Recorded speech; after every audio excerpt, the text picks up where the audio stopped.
A small portion of Ohioans went to the polls this week. We are going to take a look at voter turnout by the numbers in that second primary election.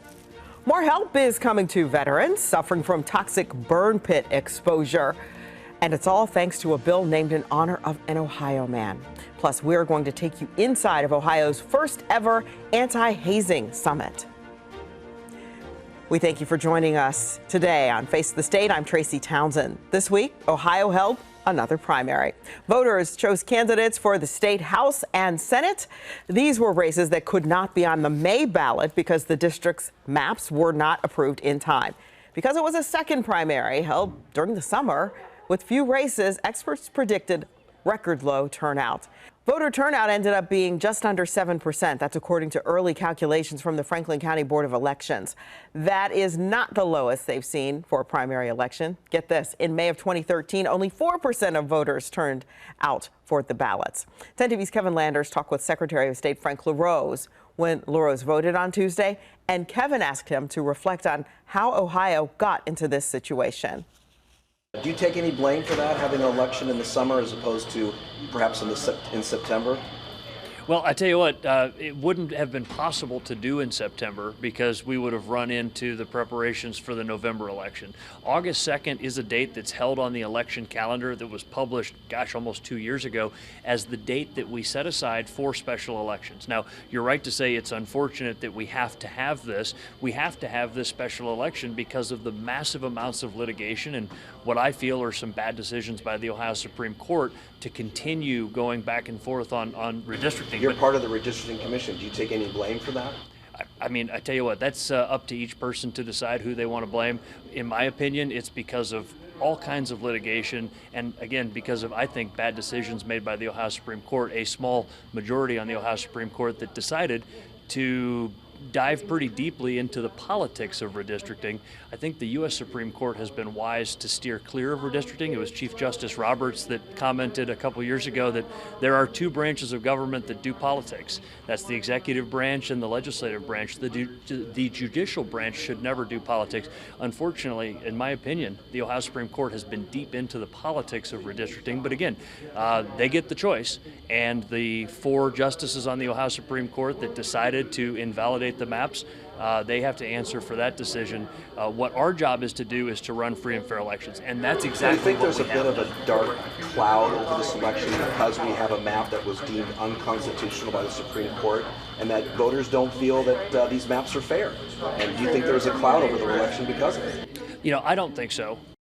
Well, now it's time to shift our focus to the November election. It's a big one. Ohioans will decide who will lead the state Supreme Court, who will represent Ohio in the U.S. Senate, and our next governor. Democratic nominee Nan Whaley is challenging incumbent Governor Mike DeWine, and 10 TV's Kevin Landers spoke with both candidates this week. If the poll numbers are correct, Ohio Governor Mike DeWine has a commanding lead across Ohio as he looks to secure his second term as governor. The latest May poll has him leading 45% to 30% over challenger Nan Whaley. And I think this race is still wide open. All of the polls show that, Mike DeWine is under 50%, even though he has 99% name recognition. DeWine and Whaley could not be more opposite of each other on nearly every issue, from guns to abortion. I believe that one of the essential functions of government is to protect human life. DeWine supported overturning Roe v. Wade. Whaley wants more options for women to have an abortion. I asked the governor if he was open to discuss exceptions for abortions. And the legislature will, I'm sure, hold hearings, and we will, kind of look at, how best are we able to protect human life. It means that it's open for debate, is being debated. It will be debated by the people of the state through their state legislature, and I'm not going to say at this point anything more about that. DeWine has made it easier for Ohioans to own a gun and signed a law that allows teachers to be armed. Whaley says if elected, she'd roll back all of it. As governor, I will do everything in my power as governor to reduce gun violence. Mike DeWine won't. DeWine and Whaley were once comrades against gun violence following the Dayton shooting that left 9 people dead. DeWine promised to do something. DeWine says he has by authorizing $250 million to support law enforcement's efforts to fight violent crime and $100 million to increase security at schools. Whaley believes DeWine has made the state more dangerous. On Strong Ohio, on Stand Your Ground, on permitless concealed carry, on arming teachers without enough training. Time and time again, he has made Ohio's families less safe. Kevin Landers, 10 TV News. The other race to keep an eye on is the U.S. Senate race. Tim Ryan or J.D. Vance will win retiring Senator Rob Portman's seat come November. J.D. Vance stopped by the Ohio State Fair earlier this week. It was one of his first visits to our area since winning the nomination. We asked him where he's been. The concern I do hear from some people is we don't see your TV ads. I've even heard that today. That goes back to the resource difference issue. And look, I mean, I think we're going to start our TV ads this week. I'm not certain about that, but I think that's the plan. So we are going to be up on TV. We're going to have the resources to tell our story. But where have we been? We've been out trying to earn the voters of the people of Ohio because they deserve it. And this week, Tim Ryan visited the UAW Local 12 Hall in Toledo. He talked about a bill to support veterans hurt by toxic burn pits. But this is about modern day Agent Orange, people exposed to burn pits, and they need health care. And the government sent them off to war, and now we need to take care of them when they get back, and it's just that simple. The U.S. Senate did pass the Promise to Address Comprehensive Toxics Act, or PACT Act, this week after it failed the week before. The second time around, Ohio Senators Sherrod Brown and Rob Portman both voted to approve the bill. Here's what Brown had to say after it passed. This is really simple. If you served your country and you're exposed to toxins, you earn those benefits. You get those benefits every single time, period, no exception. That we recognize the sacrifice that people have made, and we meet those commitments. The most comprehensive expansion of benefits for veterans who face toxic exposure in our country's history, the right thing to do. Finally, as Senator Moran said, this work honors veteran service organizations for their activism and what they did. It honors the person after whom this bill's named, Sergeant First Class Heath Robinson from Columbus, Ohio. We named the bill after him. His widow, Danielle, has been actively working on this. His mother-in-law, Susan Zier, I've been working with for 3 or 4 years on this. She was in the gallery with Tim Hauser, a veteran also from Ohio. A good day for our country.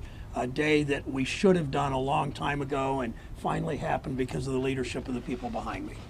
Mental health research here in our state just got a big boost. Hear from Buckeye coach Ryan Day after he donated $1 million. Monkeypox is now a national public health emergency. We verify what that means, and we give you a timeline for when Ohio will get more vaccine.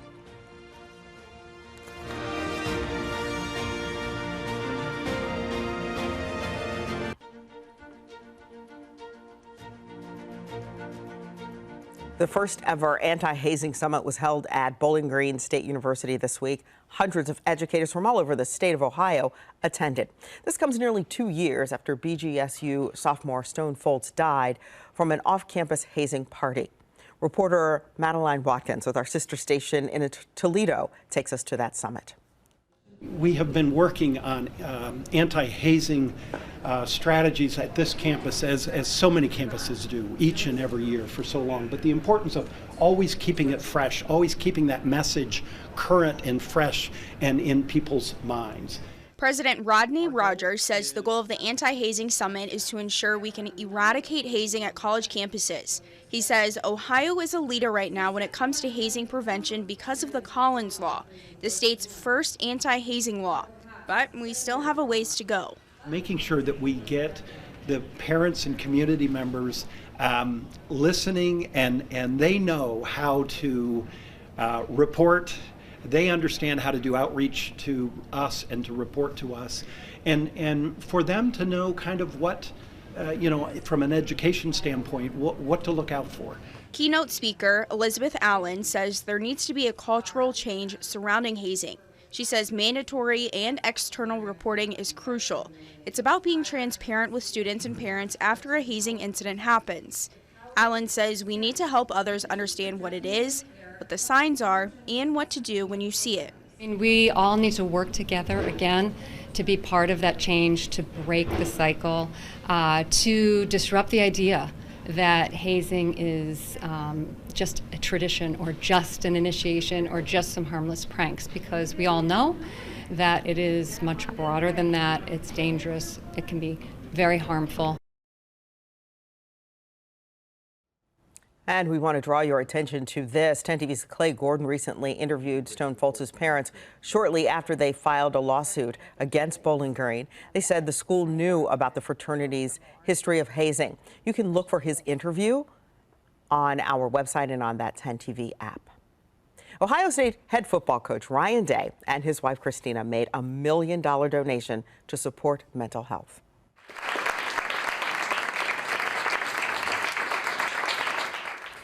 This fund will benefit the University Department of Psychiatry and Behavioral Health. A lot of that money is going to go to research to learn more about mental health, why people struggle, how to get through it. Ryan Day, in fact, said we've learned a great deal about mental health just during his tenure at Ohio State, and he's hoping this $1 million donation will allow us to learn even more.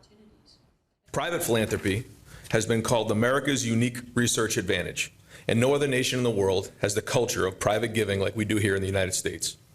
This gives American scientists the greatest access to funds for early stage research and projects that might fail, but on the other hand, could change the world for the better. It's our hope that this fund can be part of doing just that. Just about every challenge we face as individuals and as a society is easier to overcome with better mental health, and that comes from resilience. I invite our fellow Buckeyes to join us in supporting this work and to building a healthy community. If you or someone you know is struggling with mental health and you need someone to talk with, there is help with a new national hotline just launched last month. Simply dial 988 to get help. This morning, community leaders are standing up against tobacco companies. Dozens of health experts and local leaders joined a coalition to end tobacco targeting. This coalition says companies are targeting young people, especially African Americans, with flavored tobacco products. The coalition signed a letter asking Columbus City Council to ban the sale of flavored tobacco. Congresswoman Joyce Beatty, who represents Ohio's 3rd District, is part of this effort, and she says this is just the beginning. Well, this is step first, education and awareness, making sure that all community leaders, all organizations, business organizations, and most importantly, families and communities understand that we support this fight against tobacco. And it is so important for us because we know the next step is to make sure that we get it before the city council, our elected officials, and we want that done before this year. We want them to adopt all of the principles in this because, as we've heard today, 45,000 Black Americans die from tobacco. We know that there are some 15,000 different e-cigarettes. And our young folks are getting excited about the flavors, and they don't realize the extent of the health damage that does to them. So thank you. The coalition hopes to propose this law to City Council again by the end of the year.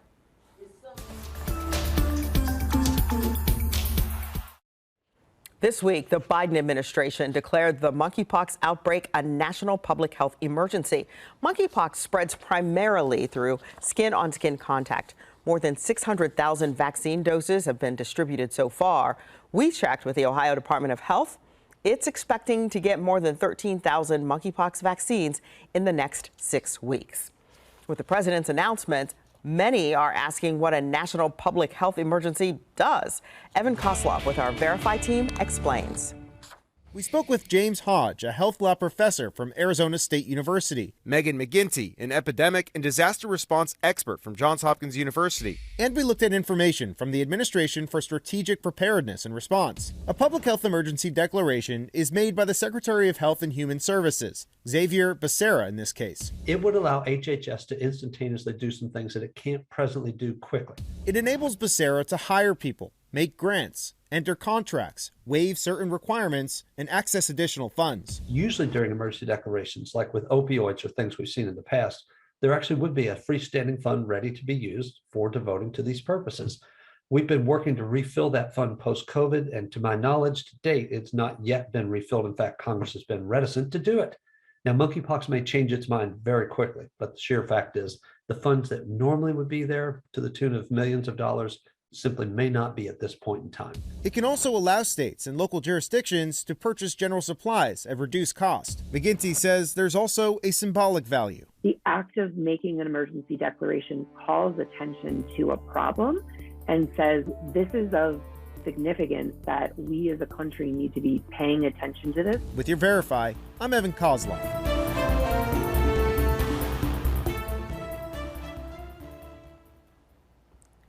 Remember, if you have something you want us to verify, let us know. Email the claim to verify@10tv.com. The Pelotonia weekend wraps up today. The three-day experience is a centerpiece for year-round fundraising efforts for cancer research. The event did go off last year, but at a lower scale because of COVID-19. We spoke with Pelotonia President Joe Apgar ahead of this weekend's event. What I came to realize was it has nothing to do with the bike ride. It has everything to do with the community and feeling empowered and people having an opportunity to take action against cancer and take action, to honor someone or to ride in memory of someone. And that sort of piece of action is so empowering and so important and gives people so much hope. And so that's what Pelotonia Weekend's really about. Pelotonia's goal is to raise more than $20 million this year. We will certainly keep you updated on the total. Right now, there is a trooper shortage. Hear what the next superintendent of the Ohio State Highway Patrol has to say about the staffing issue and what's being done to recruit more people. And meet the new CEO of the Ohio History Connection. Find out how she is making history of her own.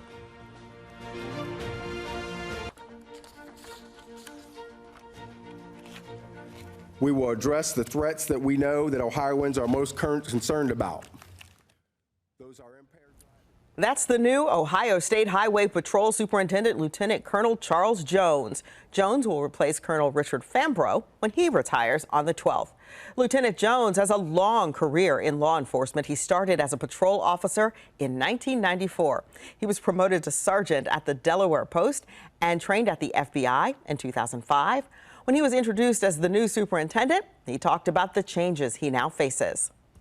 In the Highway Patrol, our manpower, we're down about 200 troopers. That's public facing. And we need troopers all over the state. The state is broken up into 9 districts to which the women and men of the patrol our troopers work out of. And we know that the manpower with respect to that is down. So we need troopers across the whole state. That is our goal. Our recruitment commander is diligently working on some strategies to bolster our recruitment efforts, to get the word out, and to see if we can fill many of those vacancies that we have. Well, one important recruitment tool is a bigger paycheck. The state recently authorized a raise for many troopers, including a $5,000 bonus for some. All right, the Ohio History Connection is making some history of its own. Their new CEO is now the first woman to lead the History Center that was established more than 100 years ago. I talked with her one-on-one this week, and I asked her for her thoughts on being the first female in this role. Yeah, I think a lot of people would think, hasn't that happened already? Our organization was founded in 1885, so it's been a long time coming. But I'm just so proud and excited, and just hopefully that in being the first in this role that I can kind of lend a hand so others can come up behind me. Mm-hmm. Can you talk about some of your goals? So I'm really hoping to continue the organization's path in becoming more vibrant and more relevant. And just thinking ahead, we have sites that are about to be inscribed in the World Heritage List. So thinking about how we are going to help invite the world to Ohio to see those Hopewell ceremonial earthworks. and also just creating new experiences across our 58 sites so that younger audiences can get connected with our history and be proud of Ohio. So you mentioned Hopewell. Yeah. For people who will see this interview and be like, what is that? Yes. Can you talk about that? Yeah, so the Hopewell ceremonial earthwork sites include several earthwork sites across the state, like Fort Ancient and the Newark earthworks that were built by the American Indian people who lived here 2,000 years ago. They're huge in scale. They have amazing astronomical alignments, the moon, the cycles of the moon. And so they are these masterpieces of creative human genius done by the American Indians that lived here for thousands of years. When I really got connected to history, I realized it was a pathway to learn more about myself, but also to learn more about other people and to have empathy for other people's perspective. And that you can almost find anything in the past as a tool to understand anybody or anything. So I think there's a personal discovery, there's personal work, but then there's also this connectedness, that everything is really connected. And when I had that light bulb moment in high school, I just knew that this was the work that I wanted to do for the rest of my life.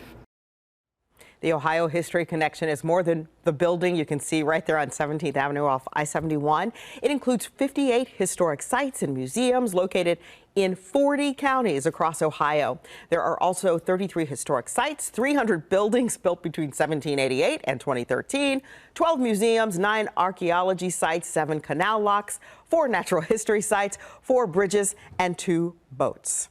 It's a lot. Today is the last day of the Ohio State Fair. The admission gates close at 6 this evening, so we leave you this morning with the sights and sounds of all of the fun, courtesy of 10 TV photojournalist Bob Donnelly. This year is our 167th Ohio State Fair. There's a lot to do at the Ohio State Fair. I mean, there's different things for all interests. To be able to show here is an amazing experience.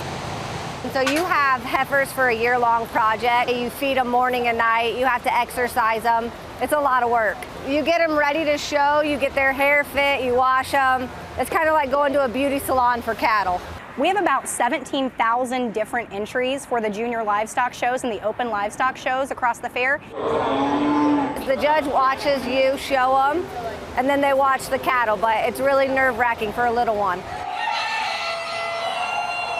Exhibitors work hard all year long on their projects to be able to showcase them here at the state level. And there are so many different fancy chickens with different feathers, small sizes, large sizes, ducks, turkeys. I mean, it's a lot more than what you think of just maybe a rooster crowing in the morning, but they really do crow and wake you up in the morning. Everybody has their favorite must-haves when you come to the fair. So there's about 150 different food locations where you can get things at the fair. So far, I already had a bucket of fries. Of course, we're known for things that are either deep fried or served on a stick or both.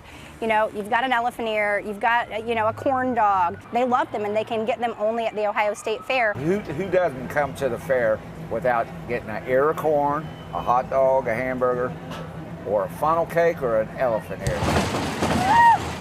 Yeah, there's a lot of different rides available. We have 2 iconic rides, the Sky Glider and the Giant Slide. Both of those have been traditions at the Ohio State Fair since 1969. I think it's wonderful to be able to go through and make memories. It's a great value and a great diverse set of opportunities so we can all celebrate Ohio and have a lot of fun. Making note about the elephant ears. We'll see you there. Thank you so much for joining us today. Have a great week.